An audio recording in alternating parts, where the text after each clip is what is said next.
Halo Sobat Update.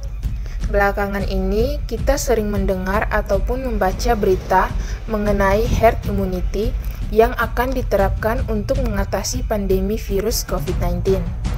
Apa sih herd immunity itu? Dilansir dari Al Jazeera pada tanggal 20 Maret 2020, herd immunity atau HI mengacu pada situasi di mana cukup banyak orang dalam satu populasi yang memiliki kekebalan terhadap infeksi sehingga dapat secara efektif menghentikan penyebaran penyakit tersebut.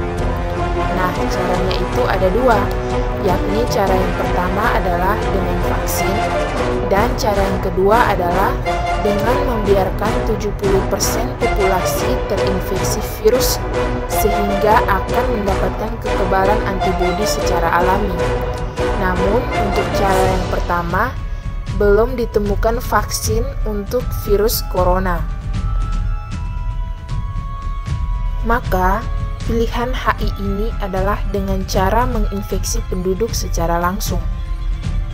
Dari kemungkinan infeksi ini, hanya dua hal yang akan terjadi, yakni yang pertama adalah bertahan hidup atau kebal terhadap penyakit, dan yang kedua adalah meninggal bagi yang tidak kuat. Organisasi Kesehatan Dunia (WHO) menentang kebijakan kekebalan kelompok atau herd immunity yang diterapkan sejumlah negara untuk mengatasi pandemi COVID-19. Direktur Eksekutif WHO untuk Keadaan Darurat Kesehatan, Michael Ryan, mengatakan lembaganya mengecam penerapan konsep tersebut untuk menangani wabah virus corona lantaran mengorbankan nyawa manusia. Jika herd immunity untuk COVID-19 diterapkan di Indonesia, dampaknya dinilai sangat merugikan. Organisasi tersebut telah melakukan kajian untuk melihat skenario jika sekiranya negara ini benar-benar akan menerapkan konsep herd immunity untuk meredakan virus corona. Hasilnya bisa dibilang mengerikan, karena dengan begitu, angka kematian akibat infeksi virus corona di Indonesia akan melonjak jauh. Hal ini disebabkan karena di negara ini sangat banyak orang yang memiliki penyakit penyerta yang bisa memperparah infeksi corona.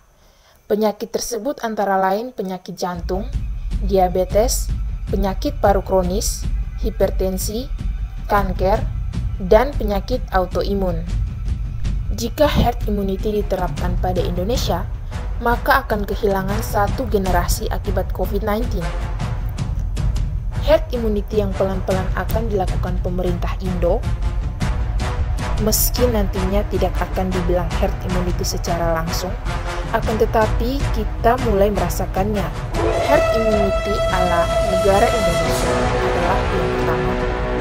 Pelan-pelan toko, mal, transportasi akan dibuka walau dengan protokol kebersihan atau kesehatan yang tinggi. Yang kedua, pelan-pelan sekolah mulai dibuka.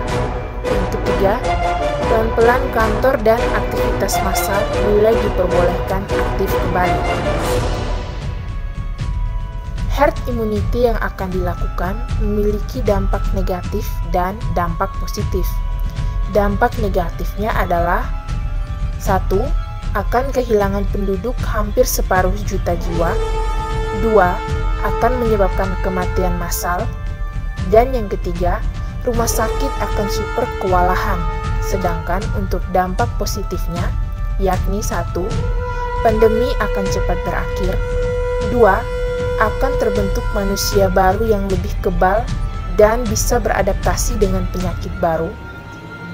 3. Perekonomian tidak terhambat perkembangannya. Manusia yang kuat, dengan gaya hidup yang bagus, daya tahan tubuh yang baik, maka akan kebal dengan penyakit COVID ini. Sebaliknya, manusia yang tidak punya sistem kekebalan tubuh baik dengan faktor risiko penyakit penyerta, maka akan tereliminasi atau meninggal. Agar bisa bertahan menjadi salah satu bagian dari sistem herd immunity, maka kami akan menyarankan beberapa tips yang dapat membantu Anda agar bisa bertahan menjadi salah satu bagian dari sistem herd immunity. Cara-cara yang dapat dilakukan adalah 1. Rubah gaya hidup, yakni dengan mulai bersih-bersih, berolahraga, makan sehat, dan minum vitamin. Yang kedua, rubah lingkungan menjadi hidup sehat, yakni dilakukan dengan cara pakai masker, hindari kerumunan, sering mencuci tangan pakai sabun atau hand sanitizer, dan juga menjaga lingkungan kita. Dan cara yang terakhir adalah dengan cara berdoa atau ikhtiar. Apapun harus tetap diiringi doa. Oke Sobat Update, sekian untuk penjelasan mengenai herd immunity untuk hari ini. Sampai bertemu di video berikutnya. Bye-bye.